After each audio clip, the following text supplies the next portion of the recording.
Welcome, everyone. Ready to dive into a pretty amazing story. We're talking U.S. National Guard. In Iraq, forming a bond with an Iraqi informant and going to incredible lengths to help his family. It's really about the human side of war. You hear about the battles and all that, but this story from the Military Historian YouTube channel shows those unexpected connections, the bravery, the compassion in the middle of all that chaos. Yeah, IEDs, firefights, we're going to get into all that. We'll meet Shayne Beckert, National Guard soldier, and hear about his experiences alongside his wife, Melissa, back home in North Dakota. And their story, it reminds us of the sacrifices not just the soldiers make, but their families too. Imagine that constant worry with a loved one in a war zone. So Shayne was part of the 141st Engineer Battalion, Jamestown, North Dakota, sent for engineering construction, but their mission, it shifted dramatically in Iraq. Yeah. They ended up responsible for MSR Campa, 86 kilometers of road. A critical supply route, but a huge target for IEDs.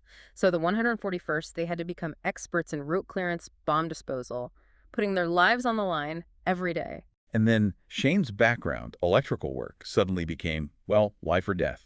Absolutely, that knowledge of wiring, circuitry, suddenly essential for disarming IEDs.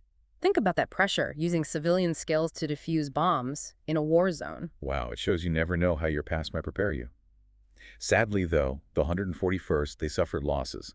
Lance Corporal Kig, Philip Brown, killed in action, just shows the constant danger. It's a reminder, these aren't just statistics. These are people, families, dreams. It personalizes the cost of conflict, that loss, the sacrifice. Then amidst all this, an unexpected relationship forms.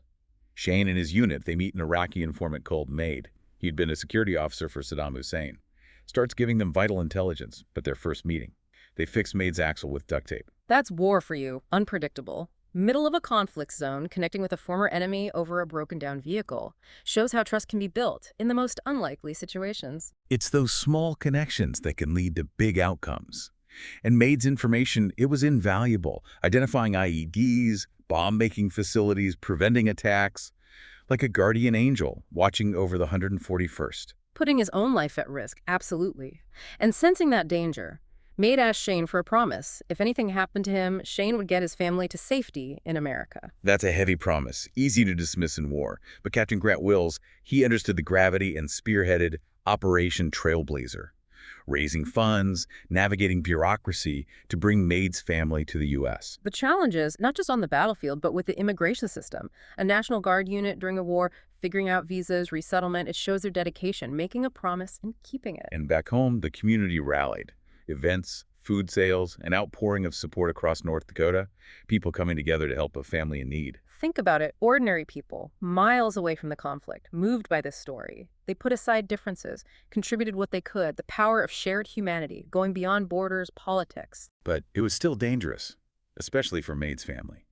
Trying to beat Shayne and the unit, they came under attack. Samara, a city under siege, constant threat. This wasn't some far-off conflict, it was daily life in Samara. IEDs, firefights, commonplace.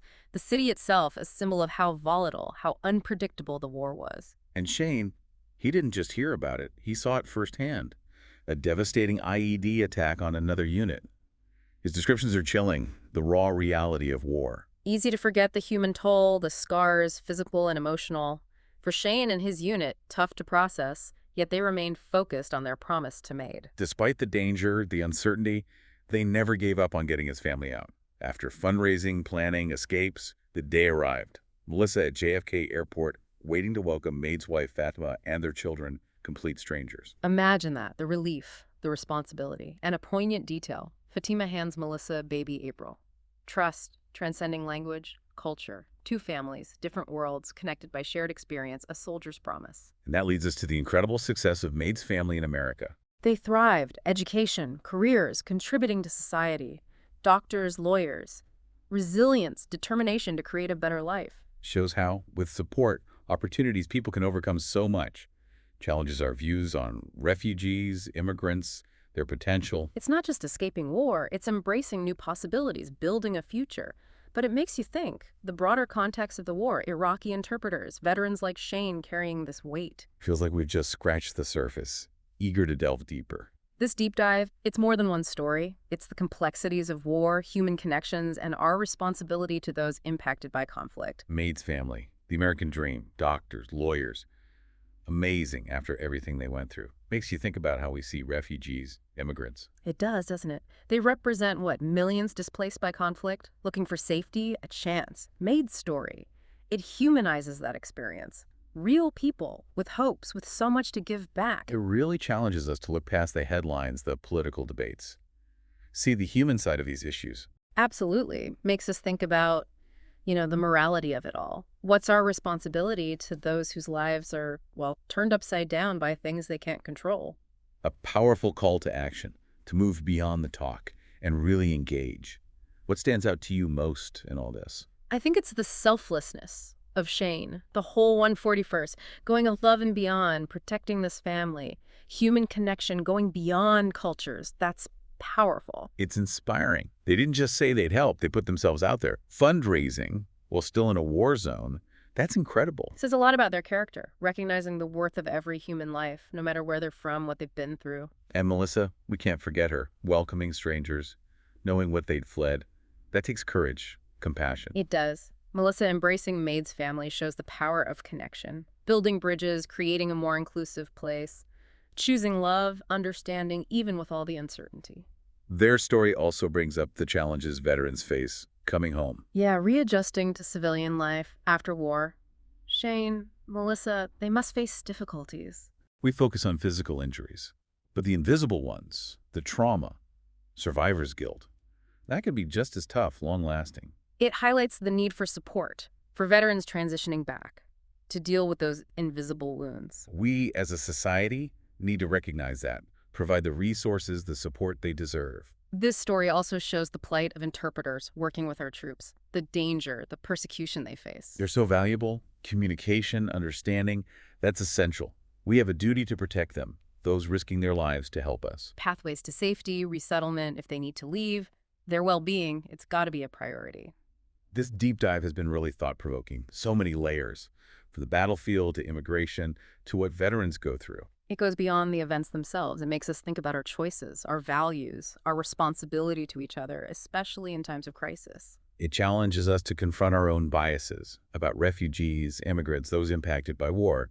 It's a call for empathy, understanding, action. It is. Shayne, Maid, their families. It's a reminder that even in conflict, hope, humanity can win out. But it does make you wonder, what happens when the attention fades? The long-term consequences of war for everyone involved. That's the question, isn't it? When the world moves on, what then? Things get really, really complex. Those scars, physical, emotional, they can last for years, decades even. Veterans trying to fit back into civilian life, dealing with the trauma, survivor's guilt, feeling lost. And for families like Maid's, a new country, all the challenges that come with that. New language, new culture, finding work. Plus the weight of what they've been through. Yeah, the journey doesn't end with the fighting or reaching safety. Healing, rebuilding, that takes time, support, understanding. So as listeners, what do we do with all this? These issues feel so big. Where do you even start? It can feel overwhelming, war, displacement, all these huge things. But remember, small actions, they can make a difference. Think about Shayne, the duct tape on Maid's axle, that tiny gesture. It started a chain reaction, saved a family. Shows you don't need to be powerful or rich to have an impact. We can all contribute in our own way. Right. Supporting organizations that help refugees, speaking up for better immigration policies, even just talking respectfully with people who see things differently. Those are all steps. And it starts with us, learning, understanding the details, checking our own biases. Sometimes the most powerful thing is listening, amplifying those voices that get drowned out. Maid's story, it wouldn't be known without people like Shayne, Melissa, Captain Wilz sharing it. Storytelling, that's how we build empathy, inspire action. This deep dive, wow, so many emotions, from the horrors to those incredible acts of kindness. What sticks with me is that human connection, how strong it can be even in the craziest situations. We saw the soldiers' bravery, that family strength, how one person can make a difference. But think about this. What if Maid's story wasn't unique? What if every refugee, every immigrant, every veteran can get that same compassion, support? What kind of world would that be? Something to think about as we go from here. Welcome to the Military Historian Podcast. I'm Lloyd Shellenberger. I'm your host. Thank you for tuning in. Hi, I'm Lloyd Shellenberger from the Military Historians Podcast. Today we're going to be talking to some soldiers and the wife of a soldier, Melissa, who are subjects of the book called Left Behind Letters from Baghdad. This is an intriguing story that I think everybody should actually read and learn about. And today we're going to spend some time talking to them, and I'm going to introduce them. We have Shayne Beckert and Melissa Beckert. Shayne, would you say hello to everybody? Hello, everybody. There you go. This is Shayne Beckert, and this is Melissa. Say hello, everybody. Hello. Okay, so what I'm going to go through today is just your time over there and your time, what you noticed when he left and when he came back. The things that you saw that were different. Because I think every soldier who's ever spent time in a war zone, the family knows he's different or she's different when they get back. There's nothing the same that you can really relate to anymore. So it's tough. Marriages, a lot of marriages don't last after they come back from the war zone. And I'm not saying that's the case here, but I'm saying to you that it is a factor. So Shayne, you were with the 141st Engineer Battalion out of what city? It was out of Jamestown, North Dakota. Okay. Yep. And you did what? What was your job? I was a platoon sergeant in Jamestown there when we left, and my job was to take them soldiers to a battle and bring them all home. But you had a very specific job, which most people probably would never do. Tell me about that job. Well, the job that we were really supposed to do was like engineering and help pour concrete and build structure, and we had a MOS, and our MOS required us to be able to work with explosives. We understood them very well. We were, our missions were to blow up railroad tracks and structure if needed, and we would calculate all that stuff. So combat engineer was what I was when we left. Right, but one of the things you did do, you disarmed bombs. Yes, that's first of all, the size of the balls it takes to do that, I can't even imagine. Tell us about that. I was very fortunate that I had 20 years of experience in electrical. I never had a license. I managed several crews in my civilian life, journeymen, and inspected all their work, so I understood a lot about electrical. That came into play really well over there, that I could actually look at stuff, analyze it, figure it out. We could see if it was disabled enough where we could approach it. It helped. It also helped when we got in there to Camp Spiker, and we were in our barracks. We needed a lot of electrical work to get things running, so we had assets to sleep and have light. And so, yeah, we were, I guess my expertise was going to be utilized very well over there, and our mission now was to disable bombs and route clearance and combat patrol. MSR Tampa, correct? MSR Tampa. And that went from Samara, upper Samara area to where? North to Beijing, 86 kilometers is about what I believe it was. I'm not 100% sure on that. Grant would probably know more about that, but it was 86 kilometers, and our mission was to stay within 300 meters of the MSR, which we didn't do very often. That was the dangerous place to be, was along the MSR, so if we took a break, we were outside of that, and sometimes several miles off the MSR. Did you know what he did? No, not until later. Not until later. No, the whole time they spent in Colorado was nothing what they did when they arrived to Iraq. Yeah, because he got assigned to Operation Trailblazer. Yeah. After he got there. Did you know you were going to be assigned to it, Shayne? At first, no. We weren't, I don't believe we were told what we were going to do. Grant might have had more information. He was our captain. Mm-hmm. But for us, we were going to help build the base and help the other soldiers get into stuff that we would create a better living conditions for them, and that changed real fast. Right. We didn't do any of that, not our company. Yeah, it's not uncommon. The big thing that I took away from this as far as leadership was that you had a couple of very qualified people there and a lot of butter bars. Is that true? that really weren't as experienced as you? Well, I always look at it like this, and when you have butter bars, it's a fresh guy that just can come out of college and go up to a sergeant first class or any high-ranking sergeant and give them an order. They have to follow the orders, and they have to listen to a guy who has had no field experience whatsoever. That's why it was so important to me, and I was so happy that I had Grant, Captain Wilz at the time. I had a captain. It was so comforting knowing that. You lost people on the way over there, and I know one of your best friends, Lance Corporal Lance Koenig, right? Koenig, and he was killed by a roadside bomb. Ironically, the nurse that attended to him on the roadside was April, the same woman who eventually attended to Fatima and her children. Tell me about the day you found out about his death.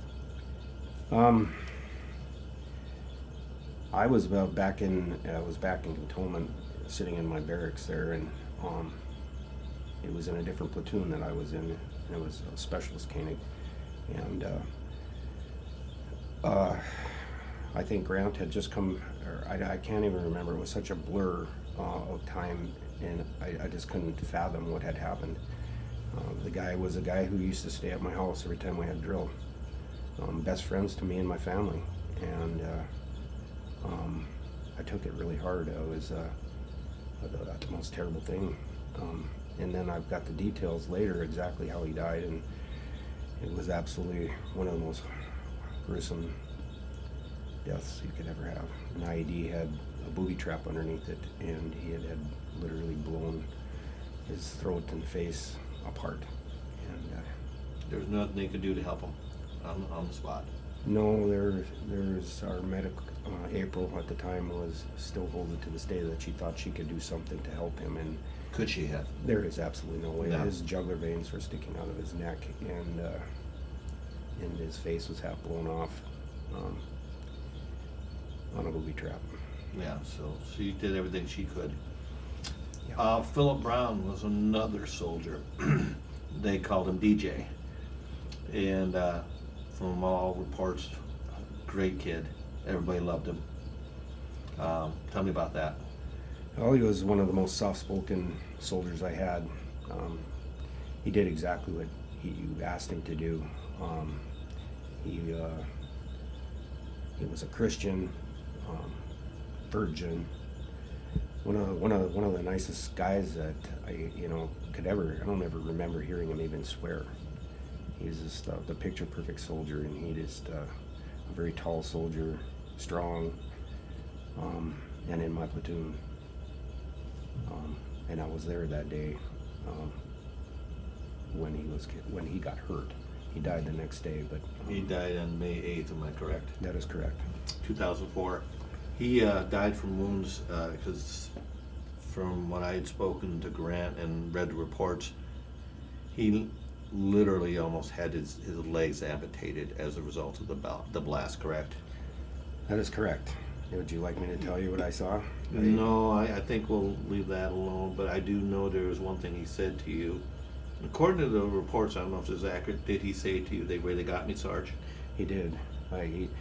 He was, Grant was working on tourniquets on his legs, what was left of his legs, and he was laying on his back, and as I ran up there, and I looked down at him, and he said that to me, that I think they got me, Sergeant Beckert, and I said to him, no, they didn't, Phil. I would just keep your eyes closed, and I believe I saw some blood come out of his mouth and run down his cheek. He had some internal bleeding going on too. It wasn't just his legs. This was not really uncommon. This was actually a very common theme, death. And it really was part of the Iraqi war, wasn't it? Mm-hmm. I can't, until you've experienced war and death and smell, and the visual that you see, it kind of makes you inhuman. We didn't have the slightest clue what we were about to go into. No, and I got that when you originally arrived in Kuwait, and then when you went forward to your base, you weren't exactly treated as full-on adults. It almost like you were conscripts headed to something that, am I right about this? I guess the best way of putting this, there wasn't as much respect and treatment of you as there should have been, but it was part of the protocol that there was no way around what had to be done, correct? That's correct. You know, I think there was a stereotype immediately, Lloyd, that we were just National Guard soldiers. You know, I got that feeling from the time I was there serving underneath regular infantry and Marines, that at first, and even who we did eventually fight under, the Big Red One, that we're just National Guard soldiers. And when we got in there, what they didn't realize at the time is we were a bunch of educated soldiers. We had a lot of talent in many different aspects, plumbers, electrical, everything. We didn't have the infrastructure. We had to, we made it. We made our living quarters and made our life as comfortable as we could. It was absolutely amazing what we did and what Captain Wilz did.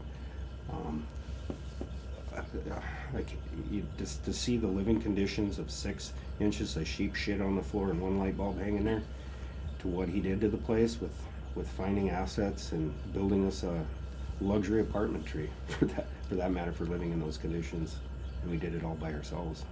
When you got to cook in the warehouse that night and there was snow, you recognized right away that there was medical supplies that you knew you were eventually going to need. You had a suspicion, am I correct, where this was headed, and everything in every medical supply was golden to you, correct? Medical supply, any type of Stretchers. yeah, any type of equipment we could get our fingers on, switches, outlets. I was trying to figure out how to even get some tools, some basic tools. Otherwise, it was going to be these old teeth stripping wire. We just went on recon. We kind of organized the little thing, and we got and did what we needed to do. You filled up a bunch of duffel bags. Yeah. Did he ever talk to you about any of this? No, when he was in Iraq, there was no communication. Yeah, talk to me about that. What was that? And what consisted of that one phone call that year? That was the only thing you really had, correct? So all of us wives, they had set times. After a few months of the guys being gone, they set times at the armory where we could come and video between us. And our son was 8 months. 6 months old Right. at that time, maybe. When he left, our son was 2 months old, in the hospital with RSV. I'm trying to get down to the armory in Jamestown to say goodbye. I had my sister come to watch Connor in the hospital as I came down. I actually don't even remember that because it was just so much going on.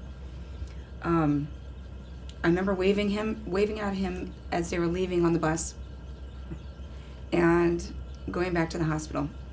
But anyways, after he left, I don't even know how long. It was months before we talked. Did you sense any changes already starting by that particular time that you talked to him the next time? You already begin to see something. It was different? more about our son. We didn't really talk So about you what really he did, concentrated on or family, correct? yeah, it was more. I didn't really want her to know what we were doing. I didn't ask questions. It probably was a wise thing. I mean, she had to run the house. She had a lot of stuff on her back to take care of. We had a brand new salon that opened 2 days after he left. Wow. In March, you met an Iraqi informant by the name of Majid. You met him on the side of the road. You duct taped up his axle, and you got him moving and got him back to his house. The family fed you. You found out that he really wanted to help the Americans. He really cared about helping you guys. He ended up saving a lot of lives. Tell me about Majid. One of the most kindest men. You know, tall, very strong, very intelligent man. I could tell just in his demeanor, the way he moved around and how he talked to us and how he was comfortable. He was, I liked him immediately, but at first, you know, we did find him alongside the road. We had given him the duct tape to fix his tire, and he figured out how to fix a tire with a roll of duct tape. And then we found an AK-47 in his vehicle. After we shook him down a little bit, had some information he provided to us, we could call in to an operating base and verify his information, and it was legitimate. And we gave him his AK-47 back and made sure that he got off down the road. And then after that, after helping his wife out, because she was really sick, she had a high fever, we gave her some simple Tylenol, which they never had that kind of drugs, and that took her fever away. The man was our best friend from those days forward. And you would sit around and sometimes go through maps and other information, intel, and decide what you were going to pass on to command, correct? That is correct. Sound tables, intel as best we could understand each other through our interpreter, telling us places where to really watch out for, where there was going to be some stuff alongside the road, and that information really was important to us, because if we couldn't get to that, we were already relaying forward to other parts of our other platoons that were doing the same thing we were, and they were closer to it before some of the coalition forces would drive by that area, whether it was transportation or logistics convoys, anybody for that matter, even civilians. We wanted to make sure we took care of that as quickly as possible and not let it sit. Well, for the most part, his information was good, it was accurate, and he also helped you find bomb-making places and other things. And tell me how he would get this information. Well, he was driving around, listening to people talk, sitting in cafes,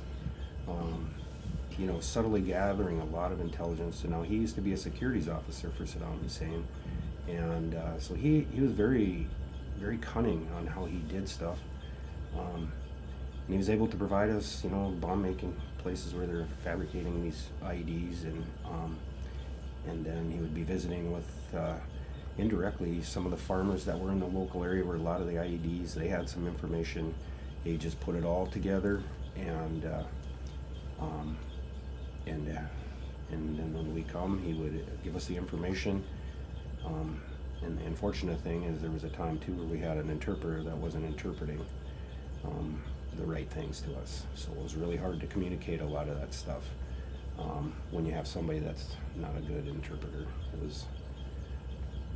It was quite a challenge, just a language barrier, and then now you have an interpreter that is not saying what You're saying. Yes. Yeah, it was bad. Yeah. So when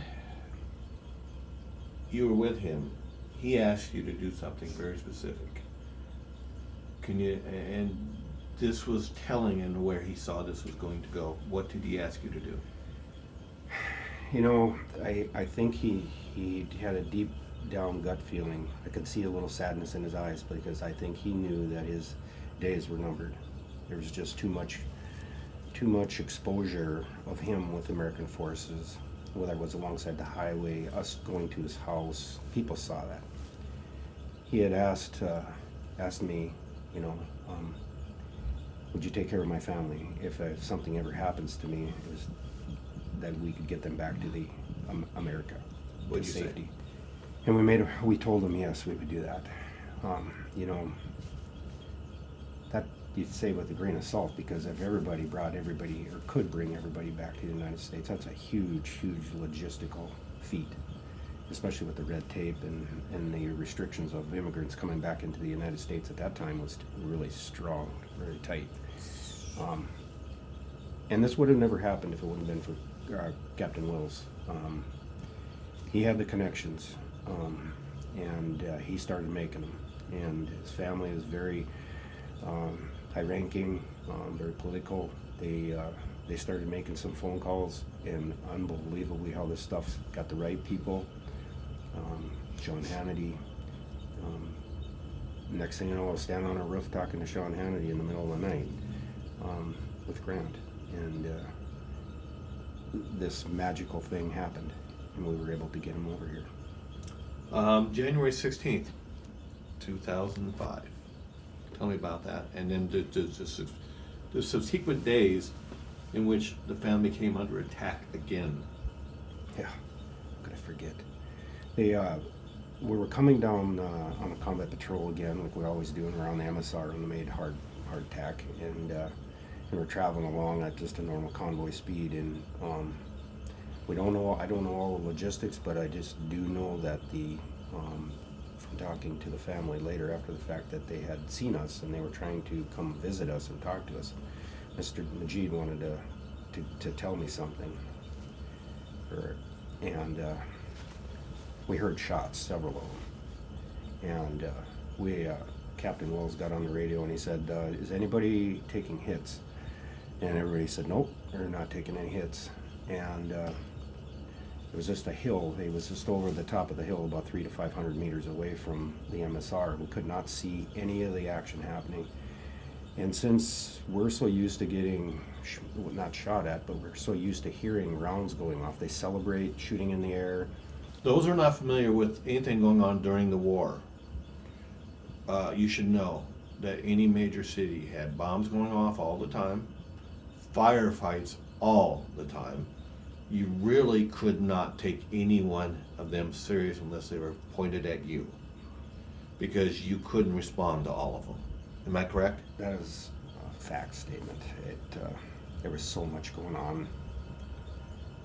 I mean, you could just be driving by and somebody a gun goes off and there's somebody shooting something, a dog or an animal, or they mostly butchered sheep alongside the highway too, whatever means they did, and right alongside the end. And then there's a lot of celebrations there, and like you said, there was so much infantry fighting in the cities. There was just constant battles, small battles taking place everywhere. October of 2004, that's when Samara finally fell. It was a wild, wild west up there, correct? It was the most dangerous place on our route, for the most part. Beji eventually became a city we couldn't even go into, which was north of Samara and north of our base. But Samara, we had a good jaunt of road that we could actually, we kept very clean. By the time we cleaned it the next day, there was a bunch more garbage down there in the Samara area. It was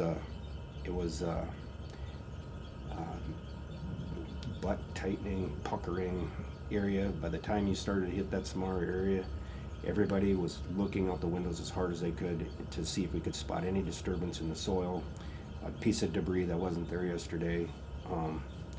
And then, you know, between the time I was there the next day, you'd see a lot more burn marks and blow up stuff, because right after we would pass, they'd put an IED out, they studied us, they watched us, they figured out, you know, stage guys up and down the highway with cell phones saying we just passed. And then they would put a bomb in, and sometimes we would turn around just to break things up and not do the same thing all the time. We'd find more bombs and save more soldiers. It was like trying to keep up with the never-ending problem, right? It is. It was, you're fighting humans, and You saw on multiple occasions the actual result of these explosions and the people who paid their price. You were telling me a story the other night about two soldiers who got caught up in that, correct? And tell me about that story you were telling me the other night. oh, we were coming down the MSR Tampa, and there was a oncoming logistics convoy that was coming back north, and they weren't paying attention, not taking that Samara area very seriously at all. The guy was driving, he probably was driving in the passenger side, or not the regular lane, and there's a huge object sitting, a big old box sitting about 3-4 feet up on the side of the highway, and his passenger in his Humvee was putting a CD Discman Walkman, putting a disc in. They were watching, paying attention to nothing, and we're coming down the highway, and we see the explosion going off. By the time we got up to the explosion, the gunner had been blown completely out of the Humvee and was laying in the middle of the highway. There was a firefight ensuing. We drove our combat patrol down and surrounded. We made a circle with our vehicles and tried to get some security and get down a little bit lower rather than sitting up on top of the highway where we were high profile. And I got down in there, and there was two gentlemen that were sitting by a back tire, 2 soldiers, and they were huddled down with their hands over their heads. They didn't have their weapons. And so I asked them, I said, "Where's your weapons at?" And they said, "Well, we left them out there," and I go, they didn't want to go get their weapons because there's bullets flying everywhere. So I sprinted out, and I got both their weapons, brought it back to them, and told them to get up on perimeter and start providing security so we could deal with this Humvee that was hit. You needed suppressive fire, correct? We needed suppressive fire. There were so many rounds on the highway, it would look like a Christmas tree with the lights. That's how many rounds were out there already by the time this firefight was ensuing. We got down and we yanked the driver out of the Humvee, and we tried to give him CPR, and we were giving him chest compressions, and I opened up the side of his to get his plate out of the way, and he had a baseball-sized hole through his side. So we couldn't save him. He was dead instantly. At that point, I had turned and looked to see back into the Humvee, who was starting to smoke pretty good by now, and a fire had started to burn. So we grabbed that first soldier and drug him off to the side a little bit. I started to sprint around to the side of the Humvee and to get this was a black female that was in the passenger seat, and the blast had literally almost cut her head completely off, and it did. It actually fell off her body and rolled into the back seat. And when the fire started to burn, we couldn't get her out of there. And the rounds were cooking off. We ran back to get away from the Humvee. Now it was really starting to burn like an inferno thing, and we grabbed the soldier that we were trying to give CPR, and we picked him up to try to throw him back in the LMTV, and his whole body cavity was full of blood, and when we lifted him up to throw him in there, he just dumped all his blood and matter right over the top of my head and down my arm. And then by this time, the guys had shot so many rounds, the firefight had already quit. We were already starting to see some support coming in from the air, and the enemy disappeared. And then we started to recover everything that we could. But you did what you could that day, and thank you for that. And all of this, and you get on the plane, and then you have to go back. And you saw some of this where they decided they were going to do their kind of a campaign in North Dakota to help her. That means fundraising. Because of her type of visa, she couldn't work, so they needed funds to survive, and they needed a certain threshold to meet in order to qualify. Well, once they got her over to the green zone, Fatima and the children, and they waited for April to be born, then it was a matter of getting her over there, logistics and getting everything set up for them. You saw the work he put into. How much of that work did you see, and did it take up a lot of time? It took up a lot of time. So we would travel from Grand Forks, North Dakota, to Fargo, to Bismarck. Did we do a fundraiser in Jamestown? Bismarck. So Bismarck's probably... these fundraisers, they would be every weekend. I have a very large family in Grand Forks. Everybody would come out. Gown Construction, all the construction companies, Grand Forks, all this furniture, trucks from Ashley Furniture would come. We'd be selling brats out of this food truck, which food trucks weren't that famous back 20 years ago. And Congressman Pomeroy was right with you doing all this, wasn't he? Yes. Uh-huh. And so was the governor sometimes, wasn't he? Governor Hoeven Yeah. was standing there holding Oh, yeah. He was right there with us. The Senator Hoeven now. People would come up out of the grocery stores. This is usually we're in grocery store parking lots. They would just be handing us cash like crazy. The kids were there every time. And if it wasn't the kids, it would be Fatima's brother, Ali, and his wife and kids. And it was we just had a great time.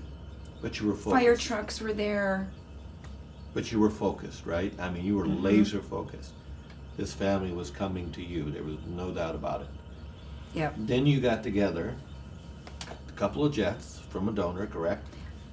Yep. And you and your husband flew out there to New York to meet her, and you had a limo so you could take the family around. Tell us about that. Well, we flew in on a private airport. I can't remember what that's called, but we jumped in a limo, and I'm like, really? We're going to pick them up in a limo? This is great. So we drove across the bridge and got to JFK, and we waited there. And, okay, the family's coming in. So we all got ready, got our little cameras ready, and there's no cell phones really. Yeah. Nobody really had any cell phones that could take video. And the kids started coming in, and Fatima, she was just so excited. She must have recognized me from the pictures that Shayne had. There was a picture of me, like a couple of pictures of me in their house on the wall, which was really kind of crazy. But anyway, she just come to me and she says, in her Arabic, like, here, and then she handed me April. And April was this big. She had a pink little bonnet on. She was all wrapped up. I mean, just the cutest little tiny baby. And so we took the family into a room, and they got to use the bathroom. And the three of the boys, I asked Shayne, I go, do they know how to use toilet paper? All that, yeah. And Shayne's like, I'm not sure. They probably showed them in the green zone. I'm like, okay, because they're in the bathroom by themselves, so. So maybe you need to go in there and figure that out for them. Yeah. What did they say to you when they got off the plane and met you? What did they say to you? They were shy. They were hanging on to Fatima's arm. And Ali was there. So that was a big surprise for them. They hadn't seen Ali in probably years, I'm sure. But they trusted Grant and Yeah. Shayne, Yeah. but probably nobody else, correct? No, everybody else was strangers. There was a lot of people there. There was cameras there. There was a news crew there. And I can't figure out who else. I don't remember. Can't figure out how they knew about it. I don't know. But we got them out in the limo. And I was holding April. She never made a peep. She was crying. She was like sleeping the whole time. The kids were just tiny, so we like fit everybody in there. It was just like the best moment. I didn't realize how much it was going to impact our lives at that point. I just knew they were coming here. The family's their best Of friends course, now. we did the fundraisers before and after they arrived. But after they arrived, they would come to the fundraisers, and then, of course, these people were like, well, here's the 20, 40, 60, I mean, they wanted to help this family just as much as we did.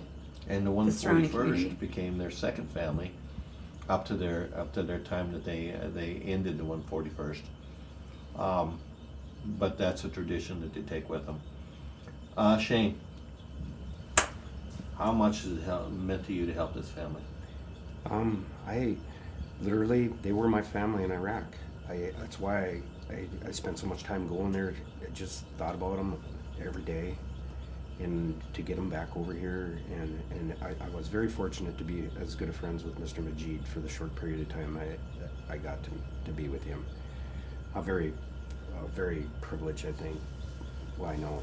And then to get the family back here, and now they're my second family. I love each one of them. They're so smart. They love you, I can see it too. They do, and I'm so proud of them because they didn't come over here to settle back on society and have society taking care of them. They've taken and put the bootstraps on. They've become doctors and lawyers. Esra, with her eye, at one time was going to be an eye doctor, which I thought was ironic. But they're so smart. They're successful. They're out there doing what it does to make themselves better, surviving, making money, and I'm really proud of them. And now they have kids. Who would ever thought that we would see their kids someday? For those who are watching this, one of the things that I really want to point out to all of you, we have this vision of a soldier, but we don't, and sometimes it's not always the best vision, but they are caring people too. And sometimes they'll put everything on the line to help a family. In this particular case, this isn't just about an Iraqi family. This is an American dream that came true for them under tragic circumstances. So I want people, when they see this, and by the way, thank you, Melissa. Thank you, Shayne, for being here.